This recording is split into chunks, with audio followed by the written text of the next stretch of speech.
നമസ്കാരം. പണ്ടുകാലത്ത് ടൈലറിംഗ് മേഖലയിൽ ഏറ്റവും പ്രധാന പങ്ക് വഹിച്ച എംബ്രോയ്ഡറി മെഷീൻ പിന്നീടത് ആവശ്യക്കാരില്ലാതാവുകയും കമ്പനിക്കാർ ആരും തന്നെ അത് ഇറക്കുകയും ചെയ്യാതായി.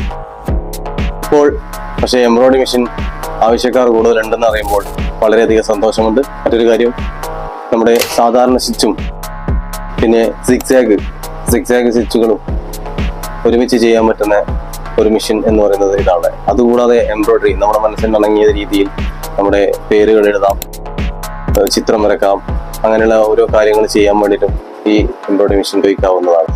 അപ്പോൾ ഇതാണ് നമ്മളിന്ന് കാര്യമായി പരിചയപ്പെടാൻ പോകുന്നത് എംബ്രോയ്ഡറി മെഷീൻ. ഇത് നിങ്ങൾക്ക് എല്ലാവർക്കും കണ്ടുപരിചയം ഉണ്ടാവണമെന്നില്ല. ഒരു കാലത്ത് ഇത് രാജാവായി ടൈലറിംഗ് മേഖല ഭരിച്ചിരുന്നൊരു കാലമായിരുന്നു. അപ്പോൾ പിന്നീടത് എംബ്രോയ്ഡറികളൊക്കെ മാറിപ്പോയതിന് ശേഷം ഇപ്പൊ ഡിസൈനുകളൊന്നും ഷർട്ടുകളിലും ചുരിദാറുകളിലും ഇല്ലാത്തത് കാരണം ഈ മെഷീൻ കുറച്ച് പിന്നാലെ ആയിപ്പോയി. അതിനുശേഷമാണ് ഇപ്പോൾ കുറച്ച് ഇടയായിട്ട് ഇപ്പോൾ ആൾക്കാർ ആദ്യമായി ശ്രദ്ധിക്കുന്നുണ്ട്, എല്ലാവരും വാങ്ങാൻ തുടങ്ങിയിട്ടുണ്ട്.